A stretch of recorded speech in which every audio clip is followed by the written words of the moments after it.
Hey guys, welcome to Type2 Take2. I'm your host, Danielle Valette, and I'm very excited to be here with you all today, and I hope that you're excited to be here with me. We have a few things going on, and some things that are very exciting, and some things are just like, well, how exciting can it be? Yes, it is Halloween, but I don't get behind that jazz, so it doesn't matter to me, so that's not part of my excited part. But there are a few other things, like some new recipes that we're going to be developing here at the Lucky Stove, seeing as you're seeing this video on the Lucky Stove channel. And if you're not seeing this video on the Lucky Stove YouTube channel, well, why not?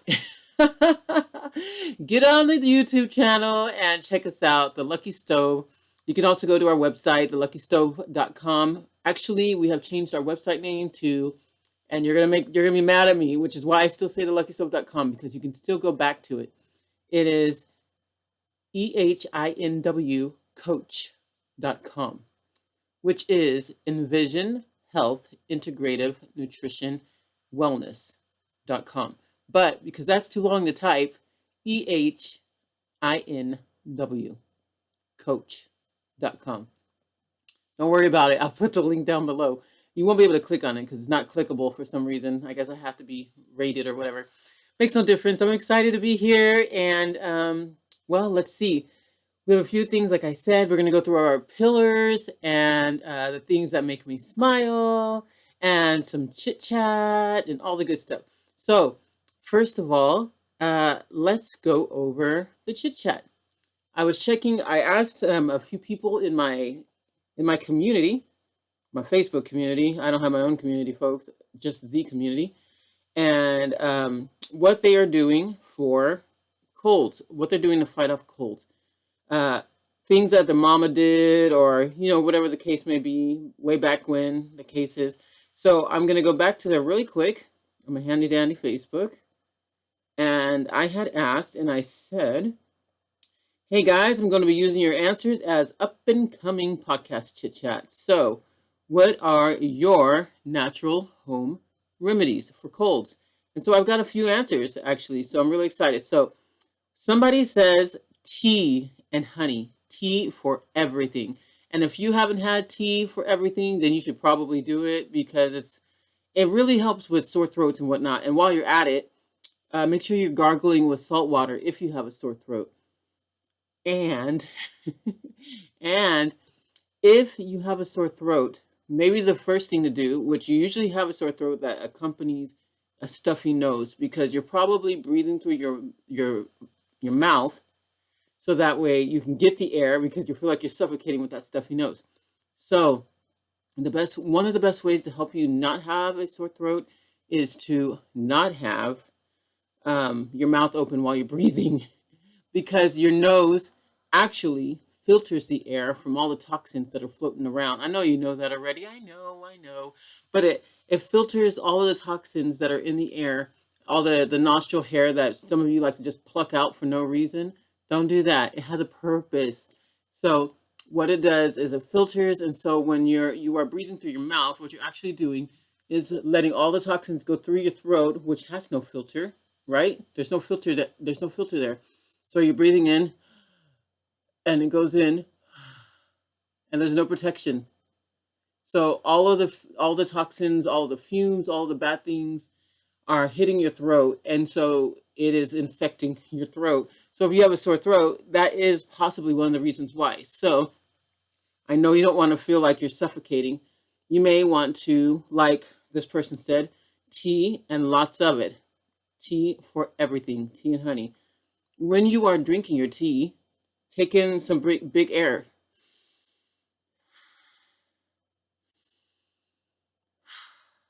Then that will also help you. Also, there's menthol.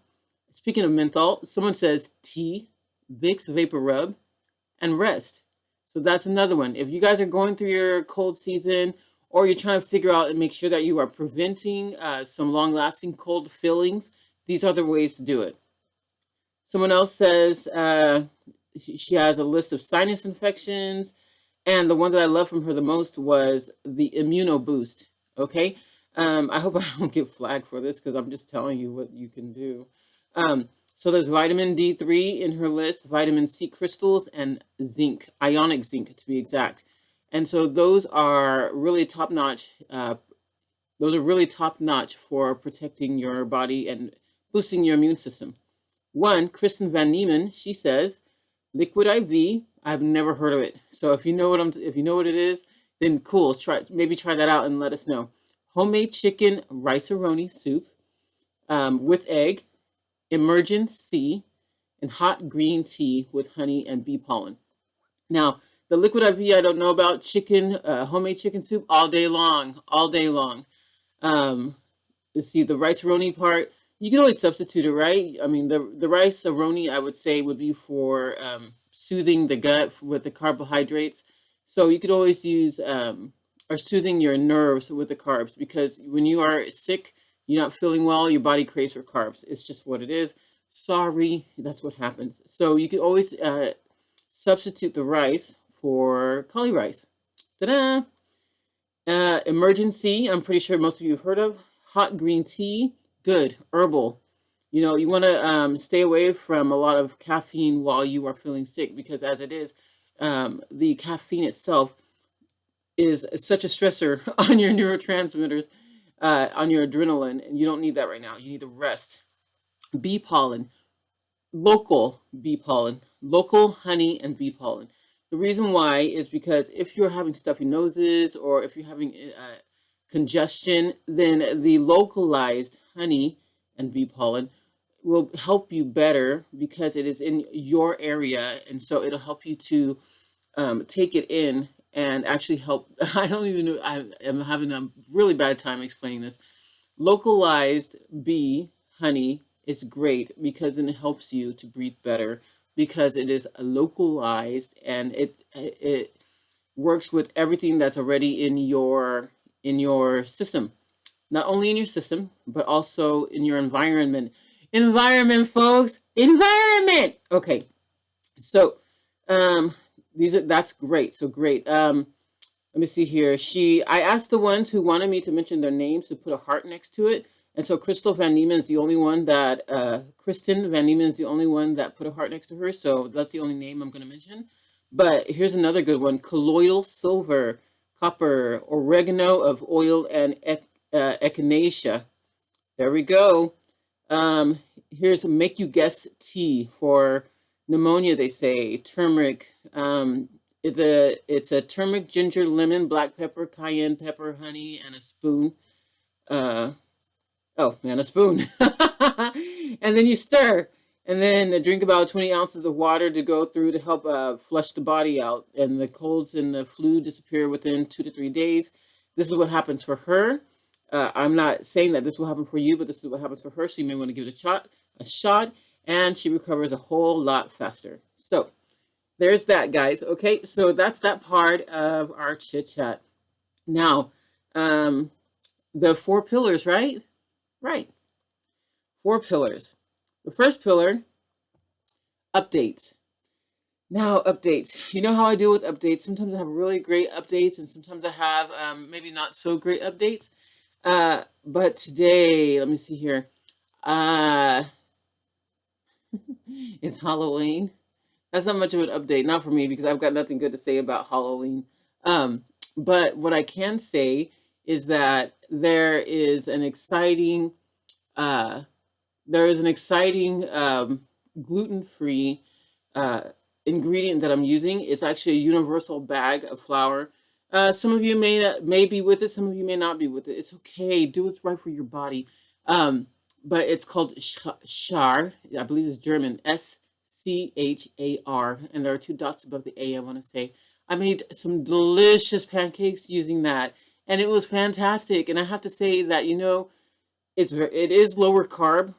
It's not low carb. It's lower carb.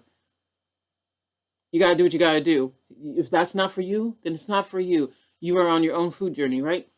So that's a good update. Also coming up, actually, this is going to be coming out. The video will be shown on Wednesday. So this will be shown on Wednesday. So before this is over, we'll be having another video out. As a matter of fact, today, Sunday, this this will be, you'll be seeing, if you are on YouTube, the blue Brussels bacon. So I'm excited about that. It was so delicious. That was great. All right, so that's the updates. Now, let me see here. We have updates. We do encouragement. We do updates. We do encouragement. We do motivation, encouragement and motivation. And then we also have our setbacks. All right, so up to the setbacks. Setbacks and then motivation, encouragement. Setbacks, let's see. Ho, ho, ho. Well, I can guarantee you that today I did not get my 10,000 steps in, but yesterday I got 13,000, 13,000? 13,000? That doesn't even sound right, but it is. I got 13,000 steps in, so I'm excited about that. That made me so happy. I was like, yeah, 13,000 steps, I did it. So, yeah, this is supposed to be a setback, but the setback is that today, Sunday, which Sunday is not over yet, folks. Today I did not get in my 10,000 steps. It's not over yet. It's only 1:12. It's gray outside and it looks like it's going to rain, but I can always walk in place, and so can you, right? We can still get our steps in, just walk in place. All right, next. What is it? Now we're going to do motivation and encouragement.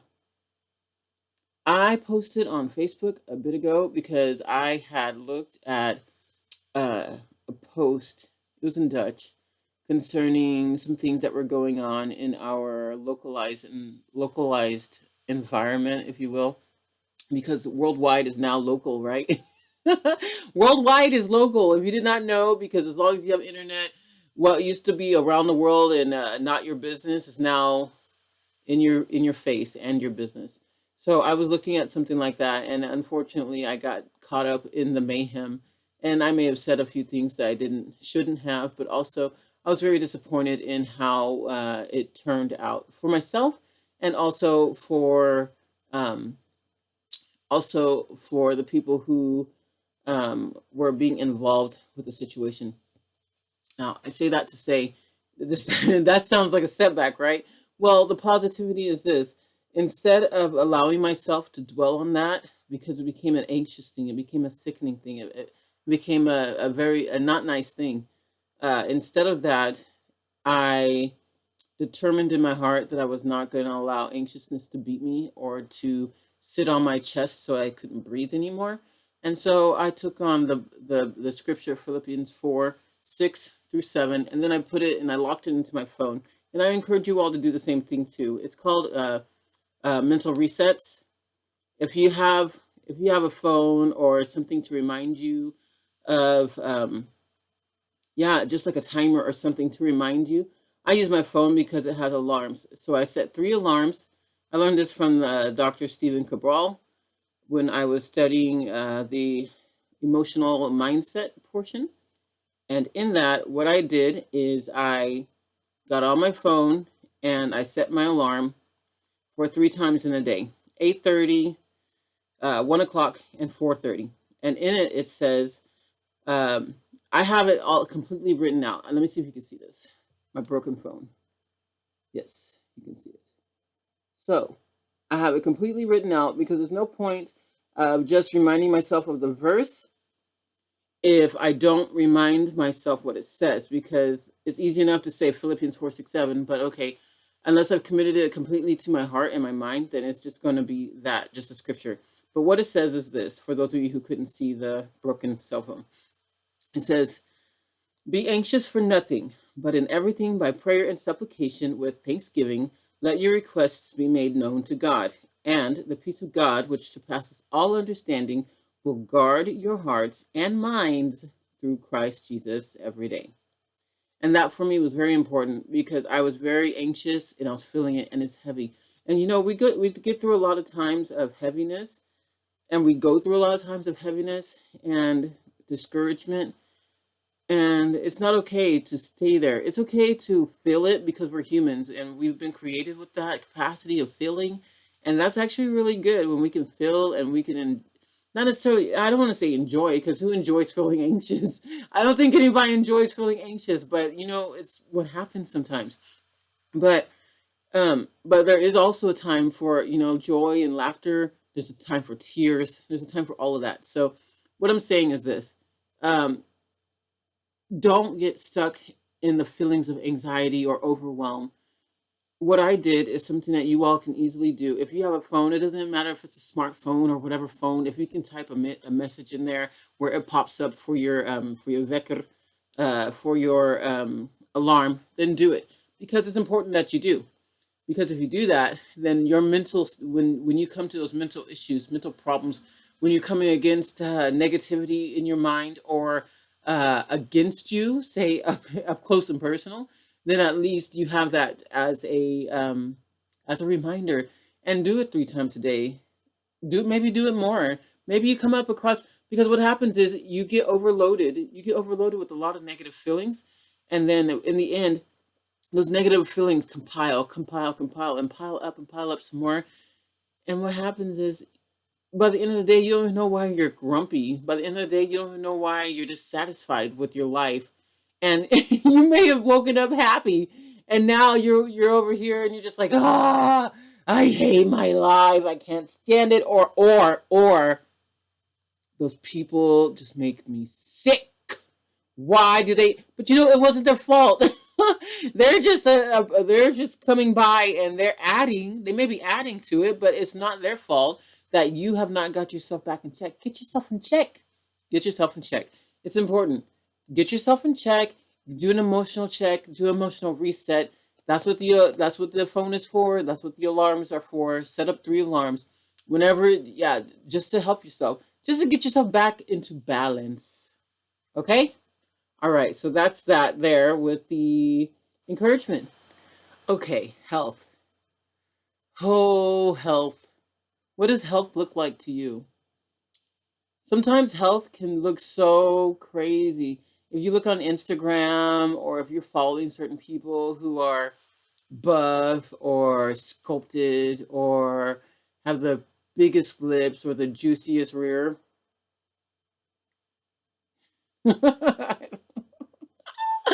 I'm not about the juicy rear, so I say that, but I laugh because I think that's not for me. That's not for me. Um, but health may look to you like someone with muscles, or someone who's walking straight, and with a head held high, looking forward. It's interesting how people sometimes, because this is not diabetes related this time around, this one's health related. um it's interesting how sometimes you can look at a person, and before you know it, you're making a judgment. You're deciding that they look, and we all do, right? Like, we don't we do judge books by their cover. That's why there's that old saying, don't judge a book by its cover. But we do it all the time. You're like, okay, how are you going to judge me? If you're looking at me right now, it's the first time you ever see me. Okay, you're looking at my hair, you're looking at my eyes, you're looking at my teeth, you see how brown some of my gums are. You're like, oh, this woman is not healthy. She has no dental hygiene whatsoever. Or you're saying, oh, well, she's a nice looking person. Her personality's all right. All right. Or, okay, she doesn't have healthy eyes. She has to wear glasses, for example. Whatever the case is, we make judgments. That's what we do. And it's okay to make judgments, because we have to make judgments to decide if something is safe or not safe. But there's a difference between making judgments that are, common sense type things. Like, okay, that's a lion. My judgment tells me don't walk next to that lion, as opposed to that person looks like they've got it all together, and they probably have no idea how it feels to be in a wheelchair, or to walk with crutches, or those things. And is that all right? Is that really a bad thing? Is that really a bad thing to say? I mean, probably not, right? I mean, it's not like it's hurting anybody. Now, that's one thing by itself, and I hope we can circle back to that, because no, let's address that now, and then we'll go on before I forget. it's easy for us to make those kind of judgments and decide that somebody doesn't know what we're going through or doesn't know what it feels like to be in certain situations just because they don't look the part. I mean, there are a lot of people who look the part that look like they're healthy. They look like they've got it together. They've got their lipstick on just right. Or, they're wearing that nice suit. Or, guys, I don't know. Because, like, when I think of people who look like they got it together, I'm thinking of business suits or nice pants or a nice pencil skirt with a nice blouse and, Mary Kay style, you know? Um, and a man like I don't know what age am I thinking of if I'm thinking that far. I don't know. I'm not good on style, but I know what I think it looks like. You're what it looks like to be having it together. Okay, now that's business wise though. But as far as people, you can see people walking all day long, and you would never know that they're going through something. They're having troubles. They're having struggles. They're having the problems. You know, their teeth are falling out. They have COPD. They can't stand, or they're having mental breakdowns. They're always smiling. They're always laughing. They're always doing these things that make you smile. They're always doing these things that make you happy. They're always doing these things that look like they've got it all together, but they don't. So, what do you do with that? Because you've already made that snap judgment, right? Ugh, who do they think they are walking, using that disabled sign, placard, the placard? Who do they think they are? You parking in that disabled spot? Who do they think they are parking so close to here? Don't they realize that I've got a disability? Well, just because you can't see their disability doesn't mean that they don't have one. Just because you can't see them weak and shriveled doesn't mean that they're not weak and shriveled on the inside. And we never want to be considered weak or shriveled. We always want to stand strong, don't we? We never want to be considered vulnerable because vulnerability like puts you in a state of vulnerability. And once you're in that vulnerable state, it's kind of hard to look. Culture kind of puts us in a situation where we are not allowed to be weak. We have to be strong. I mean, only the strong survive, go hard or go home, all of those things that really can put you in a situation where it's either, you know, live or die. And if you're gonna live to the best and to the fullest. And if you're gonna die, go crawl away somewhere so nobody has to think about it. Nobody wants to see a wounded animal. Everybody wants to see everybody happy and joyful and things. But what if that's not the situation? What if that's not the case? And what if people are hiding behind that? A lot of people wear masks all day long because one, if they're like how I am, they don't want anybody to know how vulnerable they can be. They don't want that. They've always been taught, be strong, be strong, be strong, be strong. What are you crying for? I'll give you something to cry about. I mean, for real though, really? I mean, it starts there. What are you crying for? I'll give you something to cry about. You know? Oh, you think you got it bad. That's another one, right? Oh, you think you got it bad. So what do people do? They hush up. They don't talk about it. They don't talk about it. They don't want to talk about it because then what? They're pretty much they are put into a box of complainers. Whereas it's not that they're complaining; it's just like they're burying their soul to someone they think that they can respect and share their private thoughts with. You have to have somebody you can share your private thoughts with.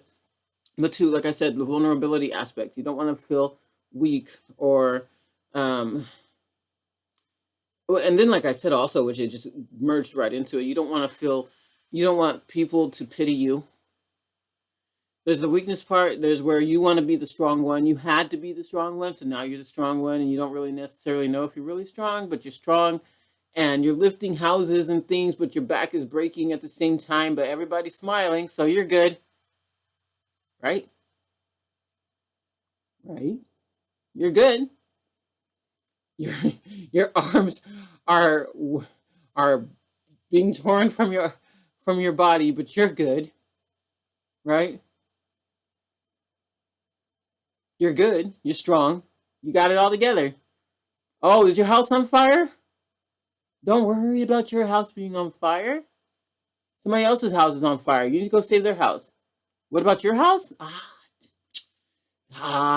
You take care of that later. Right? The health that we carry around most times is one big facade.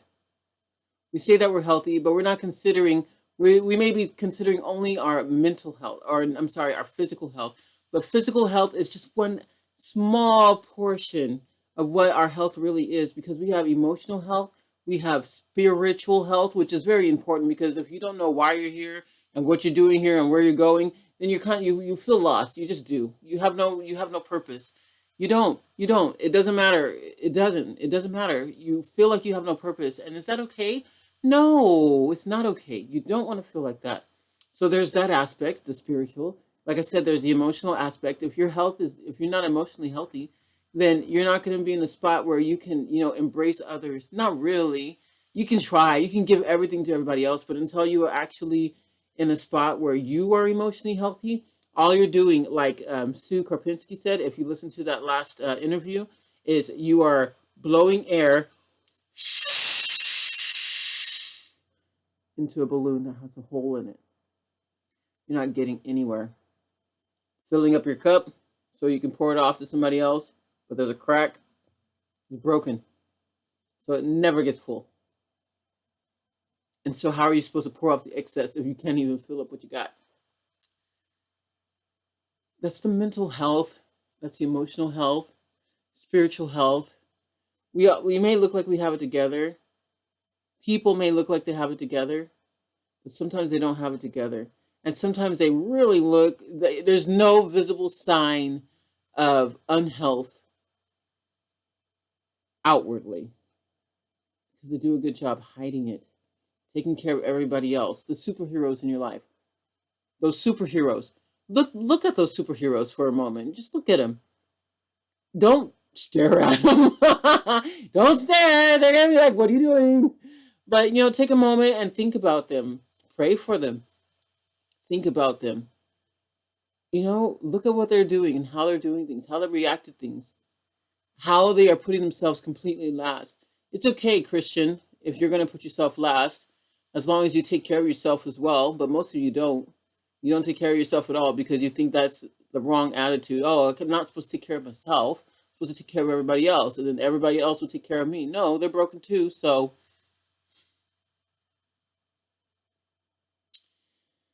the servants are usually, or I should say, caregivers are usually the worst patients. Those of you who are giving, you usually don't know how to receive.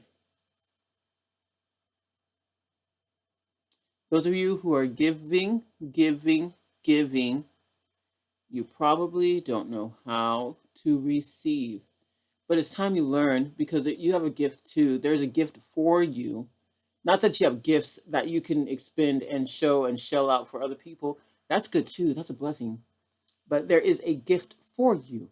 And there's the difference. And all that comes back to, if you're in the wrong side of health, then you're never going to be able to embrace that gift, to accept that gift, to enjoy that gift, because you're too busy. There are things for you, and then there are things for you to share. That's what I used to tell Lydia all the time. Okay, this is for you to share, and this is for you. Because I have things for her. Just like you, if you're a parent, you have things for your children that you want for them. And yeah, you want to teach your children to share, but there are some certain things that are specifically for them. And so you don't want them to go off and just give it all away. But if they do, then that's fine too. But you don't want that. So going back to health. So health, right? What do you do with health? You can either judge a book by its cover, look at the person next to you who is walking, and just expect that everything's okay. So when they give you that ugly face of "get out of my way," you can just be mad at them for not having not being happy with life. or you can give them a little grace because health is not as straightforward as it seems. Mental health, emotional health, spiritual health is not as straightforward as it seems. And with that, I guess that's it. I hope I hope that this has helped you all at least a little bit, at least to give somebody or give more people some grace, because actually we all need some grace. I don't care. You may be a butthead. I said it. You may be a butthead and you need grace. But so does the other person next to you. They need grace too. And they certainly don't need to be quick judged for looking or not looking a certain way, for looking healthy on the outside and being tore up on the inside. That happens way more than you may expect or anticipate. So let's try to be a little bit more graceful, folks. Let's try to give people a little more health consideration. And actually, let's try praying for some folks for a change instead of being all hardcore ugly on them. Because everybody's going through something. Everybody's going through something. Everybody's going through something. I know. I made that up. Well, I didn't make up the tune, but you know what I'm saying. All right. So it's been a pleasure being with you all today. Thank you so much for joining me here at Type 2 Take2. And for those of you, my Lucky Stove friends, may your stove bring you luck or a coupon. But be sure to join me here next Wednesday for on YouTube. Join me next Wednesday or on Wednesday on YouTube. And otherwise, you will hear from me on Sundays on the podcast. See you next time. Bye.